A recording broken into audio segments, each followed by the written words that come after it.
Hey, everybody, and welcome back to the show. I'm Christy Lowe. I'm your host, and I'm really glad you're here again this week.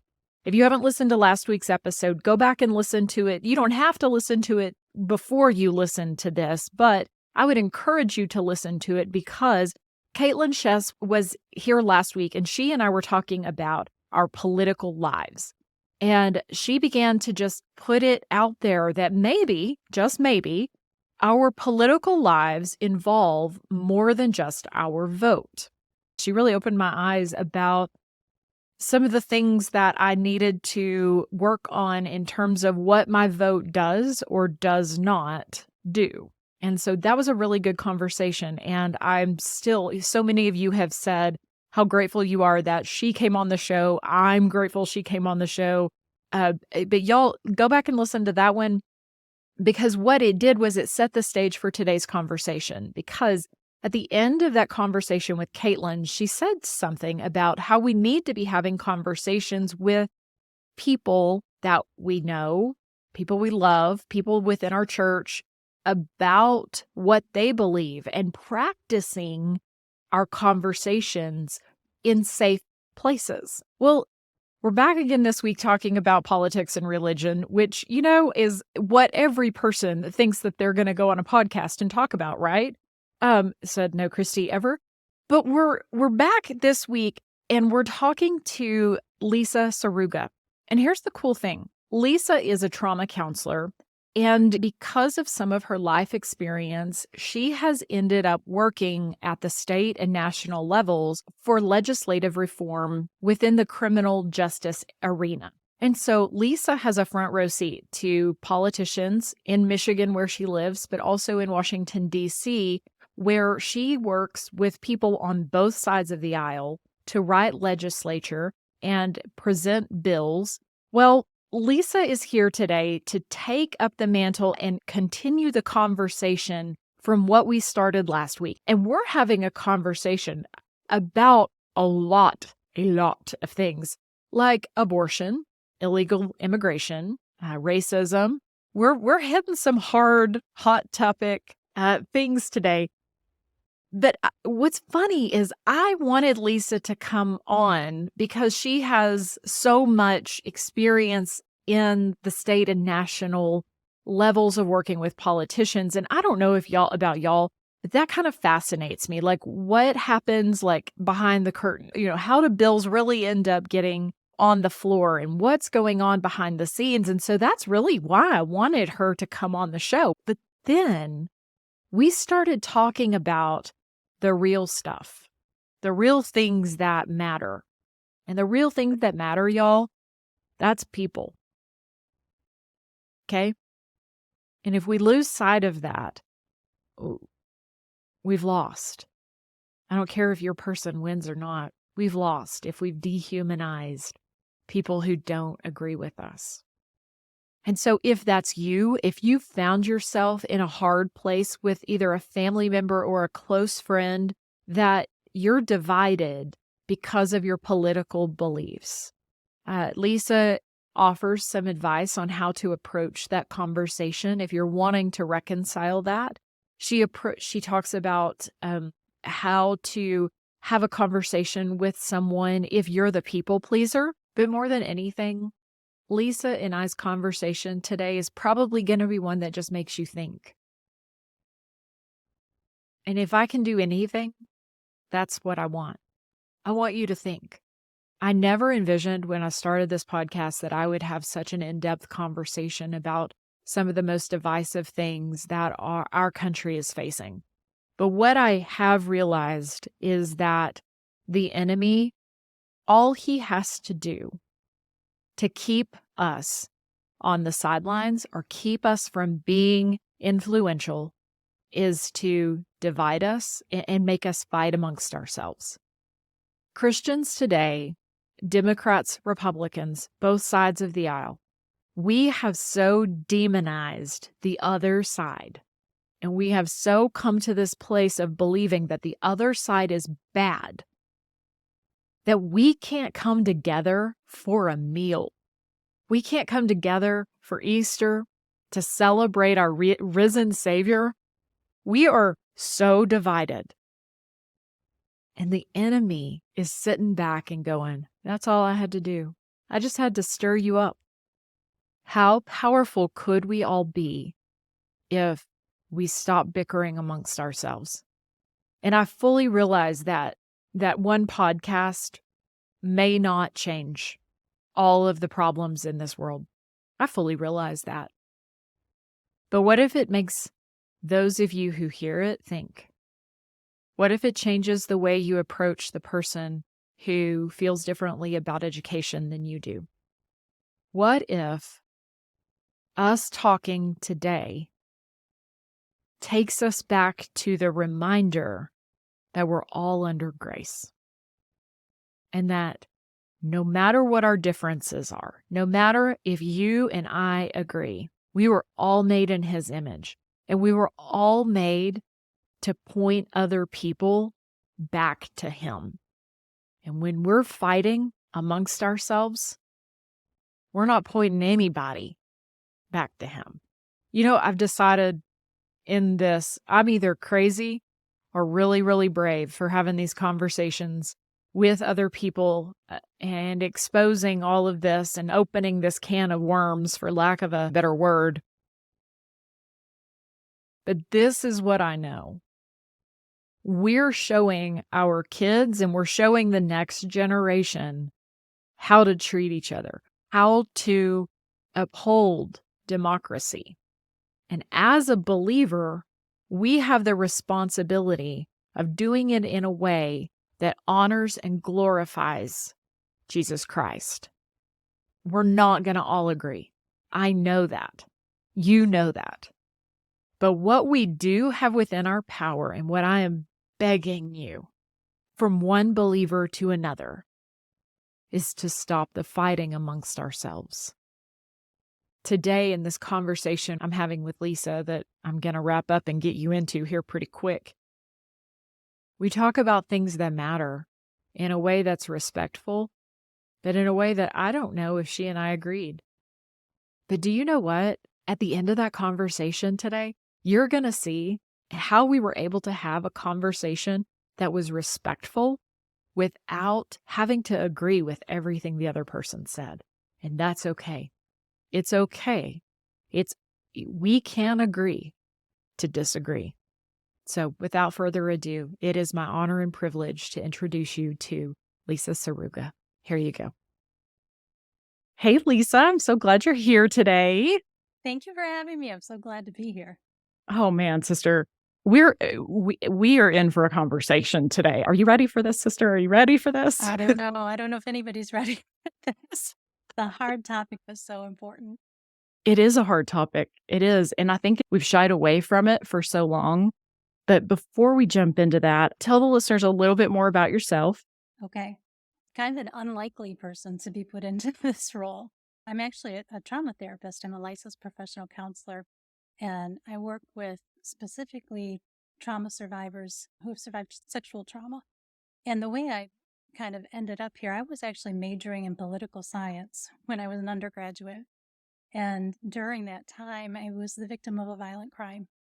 And the man who attacked me wore a ski mask. And so we weren't able to identify him. And that happened so long ago that I never thought it would be a part of my story today. But I started doing therapy, and 35 years after the attack, somebody identified the man in the ski mask, and my cold case was reopened. And that led to a whole lot of legal junk. Mm-hmm. And because of my background in political science, and because I had worked with some members of Congress before on other issues, people started contacting me and saying, hey, there's some laws that need to change so that we can put some predators in jail. There's just only about 2% of rapists go to jail. And so that got me meeting with legislators at the state level and in Washington, D.C., and kind of threw me into the political arena. My job still is counseling. I counsel, and I have a book coming out next year, and I speak all over the nation. But the unexpected leg of this journey has been that I'm talking a lot with legislators about legislation, and I'm actually even writing some bills at the state level. And did I read correctly that you said you were a political science major? You were Mhm. planning on going to law school. Mhm. Did I remember that correctly? Yeah, it's kind of a confusing journey. I was going to be I was studying music at the Oh, time of the attack, and I decided to switch to political science. I wanted to be an attorney so that I could put guys in ski masks behind bars. yeah, I don't blame And you. as I started my clerkship and was about to start law school, I was working in a law firm and I saw that rapists weren't going to jail, but there were a whole lot of victims out there that needed counseling. And Hmm. so at the last minute, I switched and became a counselor. I think that is a wonderful thing to do. I'm glad that that you're having compassion. You meet I can only imagine how you were able to meet people in a place that many other people can't identify with, and I'm so glad that you're doing that. Your experience with going in and meeting with legislators and working on some bills in that regard is really kind of what prompted us to have the conversation now. Mhm. I think you just have a unique perspective. You're working with the people making the laws, and yet you're one of the people who needs to see the law come into to fruition. And so Mhm. you get to see both sides of it. You see the need, the felt need, and then you see these people behind the scenes that are trying to bring these bills. What are some of the and this is just me being super curious and maybe nosy, but what do you see that the media doesn't report? What do you see behind the scenes about politicians? Do they try to work together? We hear about politics through what I call infotainment. Um, Mhm. I think Yes. that our media is not really just the news. It's No. a whole lot of commentary. It's a whole lot of things that are done and said and aired for ratings. And, the more riled people are, the more they're going to watch those infotainment networks. And Yes. when you get into meeting with people one on one, these people are just people like you and I. They just Mm. chose to step up and run for office because they wanted to make a difference. And in Yeah. their hearts, they wanted to make a positive difference. I haven't met anybody who went into politics because they wanted to end this nation. And yet, when you watch infotainment, a lot of people are, we're demonizing whoever the other party is and how they want us to have inflation and they want us to go bankrupt and they want us to. That's not why people run for office. People run for office because they think that they have some ideas that could be helped. Mm. Mm. And so, what I'm seeing behind the scenes is really true people. And, when you think about the numbers of legislators that we have just at the national level, how many of them do you actually see on TV? It's really just a handful. It's Mhm. those people who will keep those ratings up. It's the people who are Yeah. really fighting hard. So we're seeing just a little piece of the puzzle. You said something that stuck out to me just now. You said that they get demonized, Mm-hmm. and I think that, politically speaking, regardless of what side of the aisle you're on, our first go-to weapon is just demonize the other side. Just Right. demonize them, and then that way they have no value. Exactly. We were both at this Speak Up conference this summer in Michigan, and Lisa spoke on a panel. Do you wanna speak into what you were talking about that day just for a minute? Sure. The panel, we were asked to just or answer questions about our changing society and both politically and perceptions of Christianity. And I think the point that maybe you're talking about is when I started meeting with legislators, I was surprised when I found that I met Christians on both sides of the aisle. We have this distinction around the country, especially in very conservative pockets. I live in West Michigan, was a very conservative pocket. And we have this assumption that if you're Christian, you have to be a Republican. Mhm. And that if you're a Democrat, you're anti Christian. Mhm. And that just doesn't exist in real life. There really are Christians on both sides of the aisle. And I've prayed with Christians on both sides of the aisle. So the two have become so intermingled that we forget that these politicians are human beings. They've all been created in the likeness of Christ, and all of them deserve our love and respect. They do. They absolutely do. I think what's hard is that, when we were growing up, and I don't know how old you are, and I'm not gonna make any presumptions about our ages, but, uh, when I was growing up, you didn't talk about your political beliefs. And for the most part, it was kept private. And I feel like to a certain extent, we've meshed the two. They've Mhm. become, synonymous with it. A Republican has to be this, or a Democrat has to be against this or for this. And I think we've religiousized politics. We've begun to use Christianity as a weapon in politics. Yeah. Both sides of the aisle. Neither side is innocent here, for the record. And I should also mention before people stop listening that this is not a conversation about whether to be a Democrat or a Republican. It has nothing, absolutely nothing to do with which side of the aisle you find yourself leaning toward. I think where this is coming from and where Lisa and I find a lot of common ground is that the landscape of both parties have changed significantly in the past decade to 2 decades, I think. And some people are looking around at their particular party and going, "This isn't the party I used to affiliate myself with," or "This isn't what I thought we were about." Mhm. And that's leaving people in a lurch because there's not a lot of alternative. Right. And 2016, that election, obviously, it just began to shift a lot. Mhm. And then the 2020 election also. Let me ask you this. Where are you seeing divides within families and friend groups that weren't there before this divide? I feel like the political tension that we're all kind of feeling and Mhm. that shows up on social media. Where are you feeling that? Where are you seeing it, either personally or within your counseling practice or in the Okay. legislature? Perfect. I love that question. I see it in my practice all the time, especially since the COVID shutdown. Mhm. COVID really highlighted a lot of these divides. And I think what happened during COVID, with the shutdowns, and I'm not saying I was for or against, but during the shutdowns, we didn't communicate the same. We weren't seeing people in person. And so we would express our concerns more on social media or in quick passing and not have time to really discuss thoroughly what we were saying.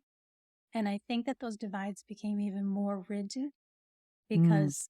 because we didn't have full discussions to be able to say what I meant or what I was thinking or to challenge somebody. Mm. And so what it became was like this tennis match of I lob something in from my side and then you respond from your side and it became this two-sided battle. And since COVID, I see clients for a whole number of reasons, a lot of people in trauma, but it's rare that I don't see somebody who is grieving a family divide since COVID. And it's almost always over this political religious mix that, they didn't agree on masks. And, one person says that I can do whatever I want because I'm a child of God and I'm created in his image and you can't cover it up with a mask. And another side says, yeah, but I want to protect people from getting sick and I want to stop this illness from going around. And it became a battleground. And it sounds like such a small thing, but I want to hone in on just the masks. That was just one Okay. piece of it. That small little thing became such a battleground and so divisive. And think about it, prior to 2020, would that really have been a divisive issue?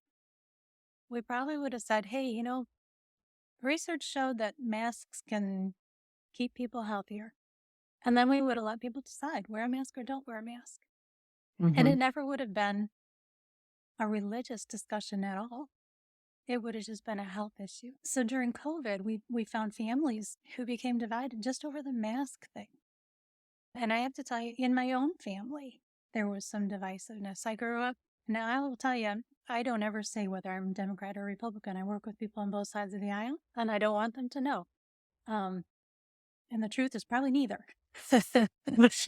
Yeah. um, but I come from a very conservative background, and I have a family who has very traditional Christian values and very conservative values.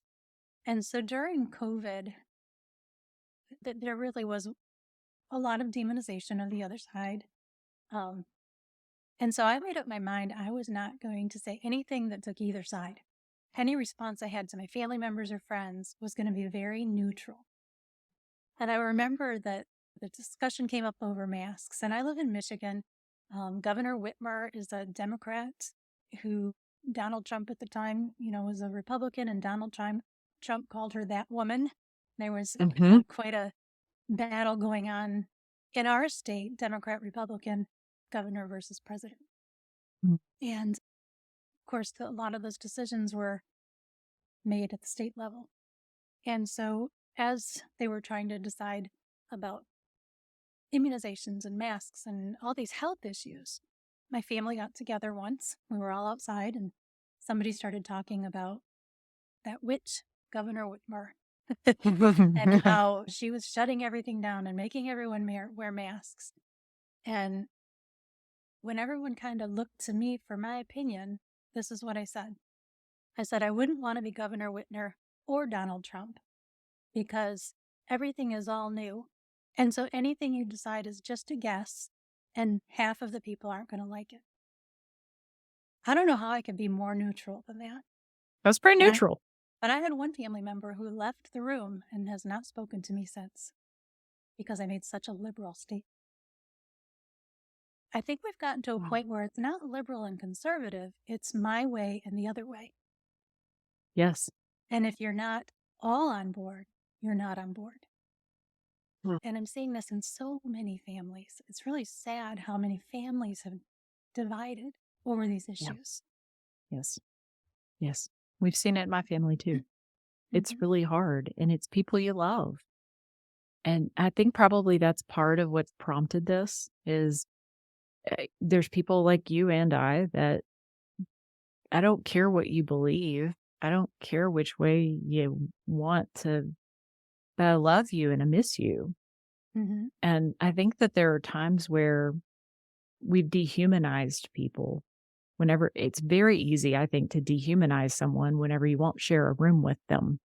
Yeah. When you can look them eyeball to eyeball and across a table or, in the same room, it's really hard to miss the frailty of humanity whenever you're in the same room. But when we won't even sit down across the table from each other or just have conversations, we dehumanize who they are, and it's easier to put them in a box and make them a bad guy. And, or do that. And I think a lot of people do it too on social media. They're not real flesh and blood. They are, but not on a screen. And the issues are not so black and white. I have very liberal friends who think I'm an extreme conservative. And I have very conservative friends who think I'm an extreme liberal just because I don't take either side. Yeah. And it's interesting that you decide to I'm not going to talk about what I am. That's between myself and God. So how do you approach the voting booth? So whenever it comes time, what's your process there? I put my Christianity before my politics. A lot of people say that and determine that means I have to vote one party. I don't see it that way. I'm kind of a politics geek, so I do watch debates and I read and I, listen to what each candidate has to say. And then I filter that through, does it agree with what Jesus said? And I find that there are people on both sides of the aisle that do match up with what Jesus says and that don't match up with what Jesus says. And so when I go to the vote, I'm not a straight party voter. I'm going to vote for the candidate that I think is trying to do what God would want us to do.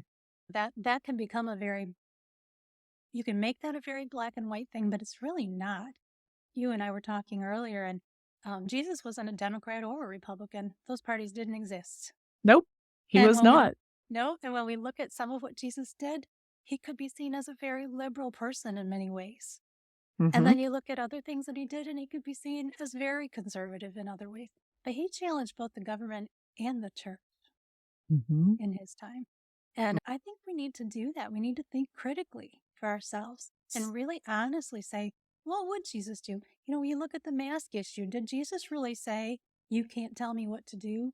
That a government, you can't tell me what to do. I don't read that in my Bible. I'm not sure that's his take on things, that the government can never tell us what to do. Government can't tell us what to do if it goes against Scripture. Did masks go against Scripture? There's a gray area there for me. Yes, and it is, yeah. So I think we just need to think critically, think for ourselves, really think about who Jesus was. If he's your example as a Christian, who was he and what would he have said? How would he address these issues? And sometimes that'll land you on the Democrat side and sometimes on the Republican side. What would you tell someone, this might be a little bit off topic, but the Lord just prompted this, so I'm gonna ask, that there may be somebody listening that is there's a deep divide between themselves and a family member or a friend. What would you say the first step needs to be if they want to try to find their way back to that person? How do we start having a conversation again? And how would you suggest we approach something like that? Yeah, that's a really good question. I think we need to put love above everything else. Mhm. And I think we need to remember that we care about each other. The family member that stopped talking to me, I will call and say, how you doing? How you feeling? How's your week going? I'm not talking politics. I'm not talking religion, but I'm also not saying you can't talk politics with me because that Yes. can become divisive in itself. Just focus on what do you love about that person? Why do you love them? Ask questions about how they're doing. And I just I don't see that. I see people cutting themselves off from family members and forgetting what they love about each other because they're angry about politics. Yeah. It's hard. What is it? Romans 12:18 that says, "Do your best to live at peace with everyone." And Yeah. as far as it depends on you, I think it's okay for us to tell people though that, you know, we don't have to talk about politics. The other is it's okay to disagree. Hmm. We have gotten, I think our community, I say that, I think our nation in a broad sense has gotten this, if you're either with me or you're against me, Hmm. and mean it, like you're against me. And yet we're all different creatures. We all, even within people who share similar common ground, have nuanced layers of complex emotions and thoughts and patterns and ideologies. And so I think when we start trying to put people into one box or the other, I think that's dangerous waters to begin with. Hmm. And I guess what I'm asking or where that came from was, what do you do for the people pleaser person who has to walk into that Thanksgiving dinner or that Easter dinner and, Hmm. sit down with someone across the table who is very much not on the same page and maybe is not kind to them? What do you say to them? No, that's a scary position to be in now, to go into a Mhm. family situation where you're a people pleaser, you want peace, and it's just not a peaceful time right now. And it just causes all kinds of angst and anxiety. A lot of my clients have shared stories that they don't do holidays together Mm, for that reason. yeah, Um, that's one approach. I suppose that's, you know, yeah, you can go with the divide and live with it. That is one valid approach. But gosh, I want to see families come together again. And me it's too. not just families, it's the church. So I guess, Mhm, when it's so cool that God created us all so dynamically and differently. mhm, But because of those dynamics and differences, and because of just the fallen nature of man, you put any two people in a room together for any length of time, there's going to be a disagreement, right? yep, And so mhm. I love the verse that you just brought out about leaving, as far as it's possible with me to live at peace. I think if even our churches could live by that, it would be great. But I don't think there's a Right? church out there that doesn't have disagreements within the church because we're all so different and unique and imperfect. And, Yeah, if we can't live peacefully in the church where we all supposedly agree on who we're serving, how are we mhm. going to do that in a society that's just so diverse, right? Yes, So I think in an ideal world, we would all know and live by that scripture verse. mm, You really would. And I think that the answer to your question is if you're a peacemaker, that's all you can do is as far as it's possible with you, live at peace with people. But we have to let go of those things that we don't have control over. mm. Otherwise, we're entering Ouch. into the argument. We're entering into that battle. Yeah. So how Well, do we keep keeping love at the core of everything that we do? yeah, that's true. I think the other is maybe reconsider what it is we're fighting about? Are we, whenever you're at a family function or you're in a community group, because this can be, like you said, our churches are very divided politically and from a lot of, in a lot of ways. I'll just Mhm. say that. I think at times we've come to this place where we're afraid we're going to be wrong. We're Mhm. we have these inherent beliefs, these things that we have decided on, okay? And we're talking politically now, and you and I are both believers, okay? Mhm. So let's say that you and I sit down and we're in Bible study together, okay? And I assume that you hold all of the same ideologies as I do, or all of the same political beliefs as I do, because we're sitting across the table from each other. We both have our Bibles open. Yeah. And in the middle of Bible study, out plops something that you say, and I go, oh my gosh, heaven forbid we talk about abortion. Heaven forbid we talk about rights to life. And so what do you say to somebody whenever you find yourself? I do hope that we are finding ourselves in conversations with other believers that have differing opinions, because that means that our community has some diversity.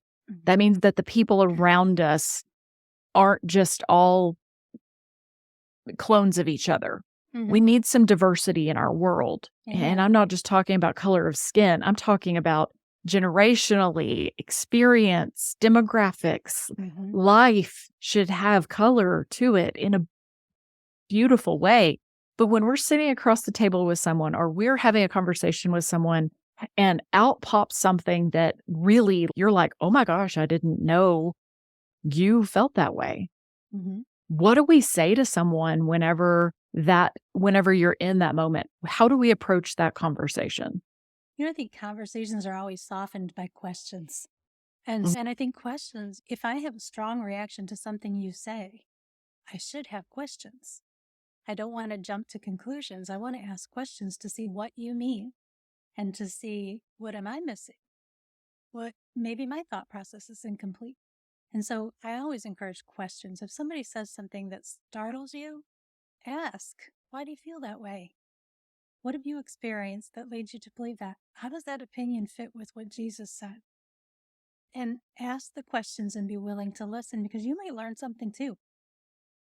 Nope.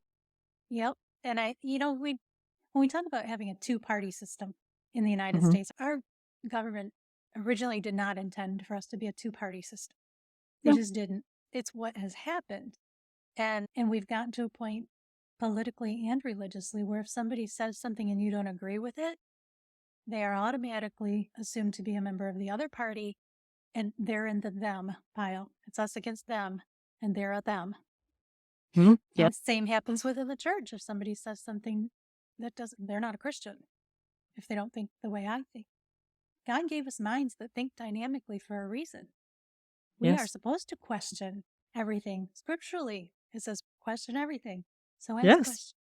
I think that's a good starting point. Ask questions. Don't Thank assume. you for that. Mhm. Yeah. Thank you. And I'm the girl, like, whenever somebody says something that's, oh, wow. I usually have strong reactions anyways because I have no poker face, like Mhm. zero. I do not need to go to Vegas and play poker. I'll lose everything. Okay.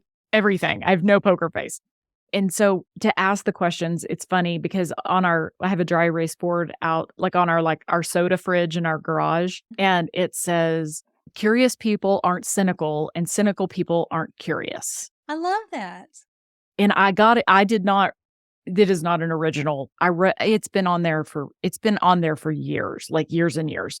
But I've never erased it because I need it. Like I need Mhm. that. We've got to stay curious. And that's probably what I was talking about a second ago when I said we're afraid. We're afraid we might be wrong. Mhm. I think a lot of that, we can let our pride and our ego kind of get in the way of that side. That side is wrong. And if they're right, that means I'm wrong. Mhm. And that's a really vulnerable place for somebody to get to. It's Yes. really hard for somebody to consider that they might not have cornered the market on what Jesus would say about a particular hot button issue, Right. right? I gotta Yeah. say, too, just coming into this interview, I'm guessing you and I were both afraid that we're going to say something that somebody's going to take as wrong Hmm. just because it's such a hard topic, right? Yeah. Oh, yeah. And I'm going to jump in now and make myself vulnerable to being considered wrong. I want to pick at that's the issue of abortion. Okay. That is one of those issues that has been a dividing line when it comes to Christianity and politics. Hmm. That if you're pro-life, you have to be Republican, and in order to be a Christian, you have to be pro-life. That's kind of where people have made that divide of, I am a Republican because I'm pro-life. There are many people who will say that. I'm a Democrat because I'm pro-choice. And pro-life and pro-choice have become these black and white. You're either against all abortion or you're for all abortion, right? Hmm. And I think that's one of our heaviest dividing lines. And God made this happen. And this was totally accidental. But not the last two, couple of the times that I was in Washington, D.C. to talk to legislators, one of those times I was walking to my appointments and I noticed helicopters flying overhead and crowds were starting to form, and didn't even think that I would know this, but it was the Right to Life March. And it was the year that Donald Oh, Trump came and spoke. It was a big deal. yeah. And there were so many people there. And I wasn't there to hear Donald Trump speak. But what I saw all over Capitol Hill were displays that Christians had put up that were pro life in nature. And some of them were extremely disturbing to me. Large pictures of aborted fetuses and body parts, along with signs talking about how these women who have had abortions are baby murderers, and people dressed like the Grim Reaper. And it was very dark. And my gut reaction was, I don't want to see pictures of dead babies. No. My gut reaction was not what I expected. I was disturbed. Okay. And the reason is I did work for a time in a pregnancy resource center Oh, that was a okay. Christian pro-life center. Uh-huh. I'd met with many women who were considering abortion. And during that time, what I discovered, when I'm not just standing at a distance saying baby murderer, but when I'm getting to know this woman, is that this is a woman in crisis.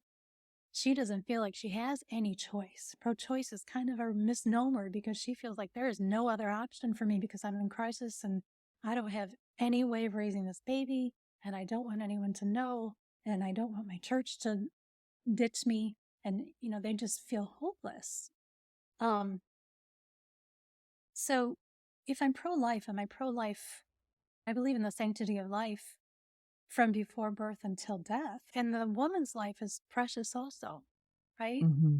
Yes. And so for me to say you're a baby murderer if you do this just makes her more hopeless. It does nothing for her salvation. It does nothing for her to see Christ. And while I'm not going to jump on board and say, yeah, just go ahead and abort the baby, there are a lot of other things in between I can do. It's not a black and white issue. As a pregnancy resource center, we offered help to these women so that it wasn't so hopeless. There are options for abortion that are for adoption that are very loving. We can help provide the material things that you need for this child. We can help you with housing. We can, there's so many things that we can help the woman in crisis in so that she can with a clear head, have a choice, a really good choice between abortion or having a baby. It just didn't seem so black and white. And it certainly didn't seem productive to ignore the precious life of the woman in crisis Mm. Yeah. and only focus on the life of that unborn baby. I think both lives are precious, and Yeah. both lives are precious to Jesus, and we need to be Jesus to both of those lives. So then, a while later, I was in DC again, and I happened to be standing on the steps of the Supreme Court when Roe versus Wade was overturned. Oh, wow. And Different experience, huh? exactly. And what I saw there were mostly protests from little men and women. And I was also disturbed there because abortion was kind of thrown around as, it's birth control like anything else. It's my body. And there was no consideration given to the life of the unborn child. And and I thought about this and I thought neither one of these are how Jesus would do it. No. I don't think Yeah. either one is exactly right. And Yes, I agree with you. some people would say that makes me pro-choice because I'm saying that there is a choice. I don't call myself pro-life or pro-choice. I'm pro-people and pro quality of life and sanctity of life from conception until death. And when you look at it that way, that Jesus loved all life, Mhm. how do you separate that out? Is it Yes. really black and white? That's an issue that to many people is a dividing black and white issue. And I'm kind of saying, I don't think it is. I don't think it's Y black and white. Yeah. Thank you for being willing to be vulnerable. Thank you for your honesty there. You're probably not the only person who feels this way, and I know you're not because a couple of months ago, this past summer, my daughter and I were driving home and on a road trip coming home, and she has some very, her views are her views. That's not mine to discuss. But I started sharing with her kind of some of my thoughts about it, about very similar to what you said. And I said, Meredith, there are times where I don't know how I would feel because I think situationally, there are some very difficult choices that have to be made by people that are in really dark moments. And I don't think it's always, and there's not an easy answer. And it's real easy for me to stand on the sidelines and put on my righteousness and be like, if you love the child, you'll have the child. Okay. Mm-hmm. It's another thing to be where you went and sit with them and say, we've got to figure out how to help you as a human first. And then we've got to figure out the next step. But loving the person in front of you with an incredibly difficult choice that they often don't feel like they have another choice. I think whenever I said to you earlier about we've got to get curious. We've got to ask questions because whenever I stand on the sidelines with no, every woman deserves a choice or no, we should make this. This is the only way, whether you believe in pro-choice or you're pro-life, whatever side of that you're on, there are women in the middle of it Yes. that are actually the ones that we tend to overlook. And it got really quiet in the car between Meredith and I, actually. And she said, Mama, I didn't know you felt this way. And we're just having a conversation back and forth, really good conversation. That's why I love having adult children, by the way. It's amazing because you get to start having these really deep thinking conversations. And I said, Meredith, what I want you to do is I want you to think. I want you to start having conversations with people who think differently than you. But I want you to think about the humans involved. I want you to think about both sides of the coin. And then the other is I want you to have enough biblical knowledge. I want you to have been studying his word and in scripture and have such a relationship with him that you've been walking with him long enough to start putting together some thoughts on how you feel about this. I'm not going to tell you how to feel. That's been also great as a parent of an adult and an almost adult is I get to start saying, I'm going to let you have to decide how you want to think about this. And I will never, whether you decide something differently than me or not, I'm still always going to love you. We're always, the way you feel about this is not going to determine whether we have a relationship because I want to unify our family. I'm not going to let a political thing divide us, but we've got to start thinking. We're just, we as a culture, we're not in the Bible near as much as we used to be. I don't think that's not a reach for anybody. I think social media has kind of made it where, you can get a quip here or there or a little tease or a little nugget. And you're like, oh yeah, that's just what I needed today. But we're not spending just deep time in the word. and really absorbing and getting it into our marrow. And I think that until that shifts, I don't know how much is going to change until we change that too. I agree. I think, until we start seeing each other as human beings, every Mhm. human being is a human being that was created in God's image.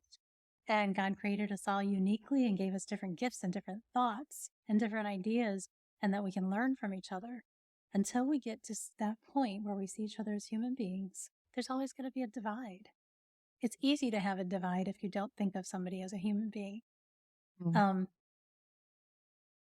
one of my kids, my oldest son, has 2 biological children and an adopted child. And his adopted child is Black.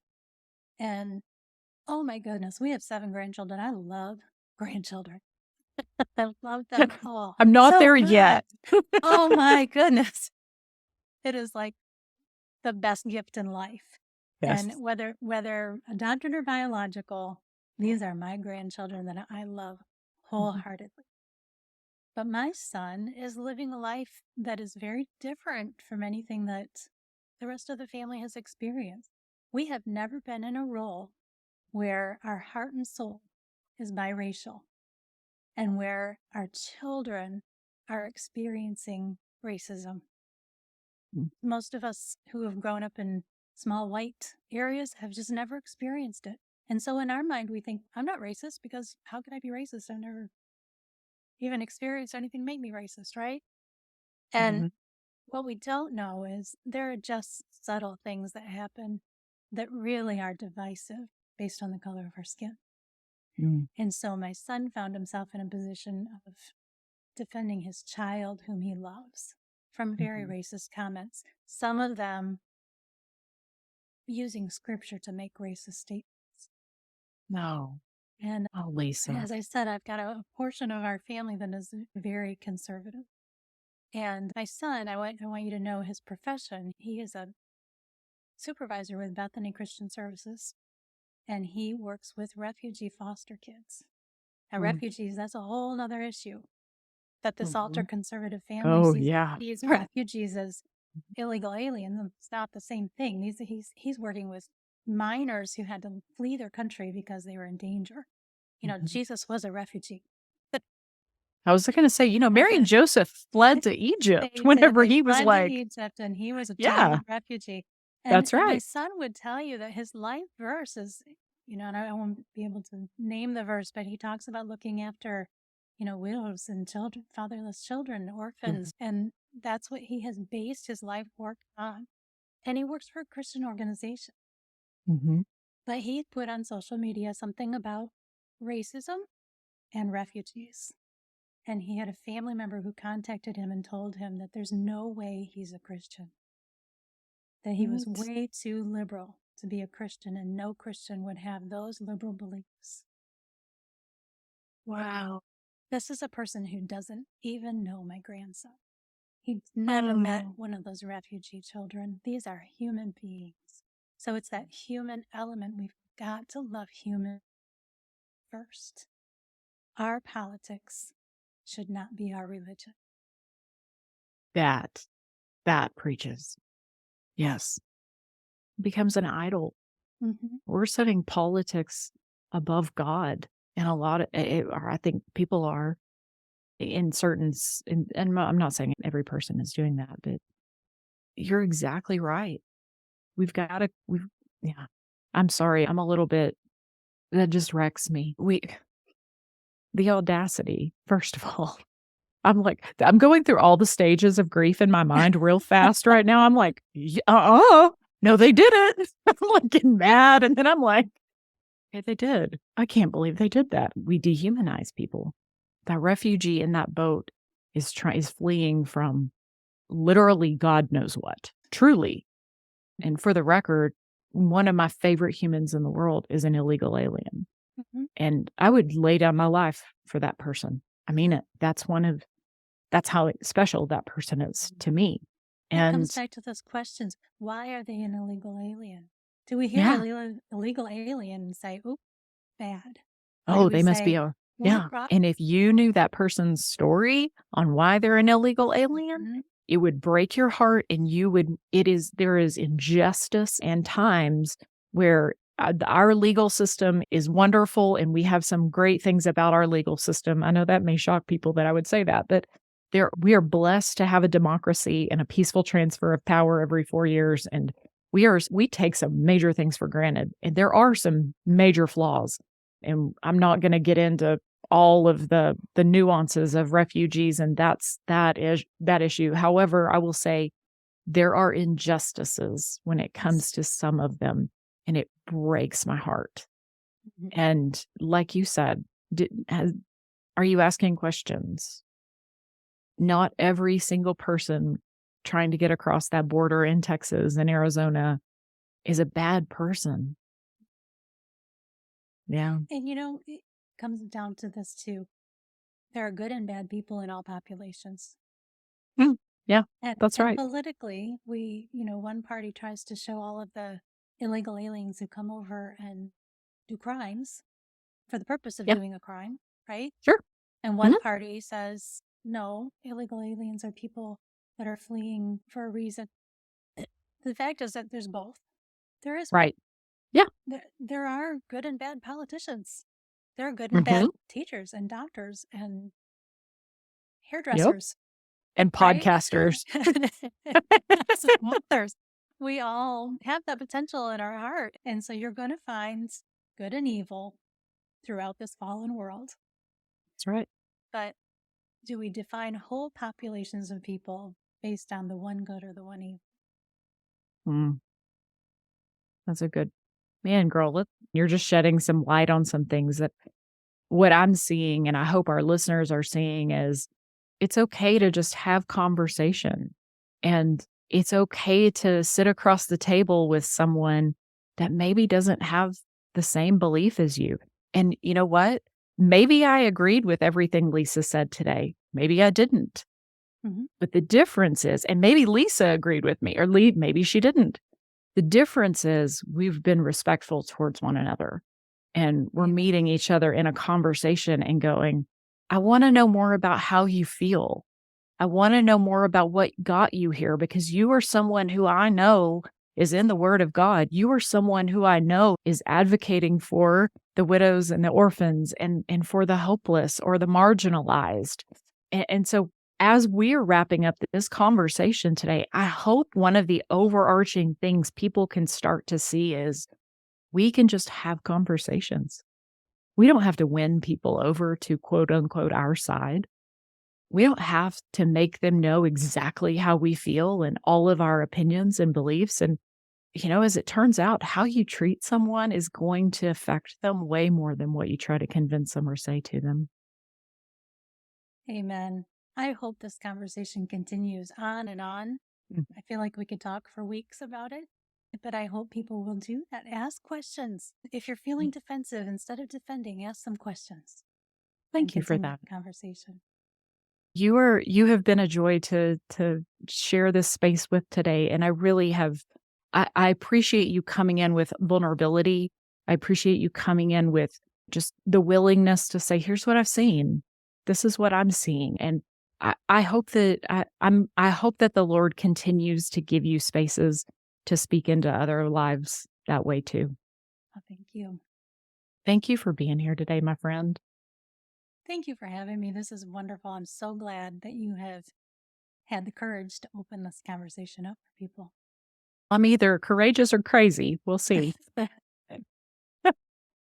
Listeners, I'm so glad that you've been with us this week. I thank you for staying with us through what might have been an awkward or a hard place for you to listen. Maybe there have been some things that have challenged you today. And if anything has challenged you, I pray that is a prompting for you to spend some time with the Lord and start to explore what it is that's rubbing in you. What is it that the Lord is prompting you to just examine? And that doesn't mean that everything in your world has to change. Maybe the Lord just wants to show you something. And so, my prayer for everyone who's listening to this is that you would begin to sit with Him and He would begin to minister to you in those places. So, thank you guys all for being here. And good Lord willing, I will see you again next week.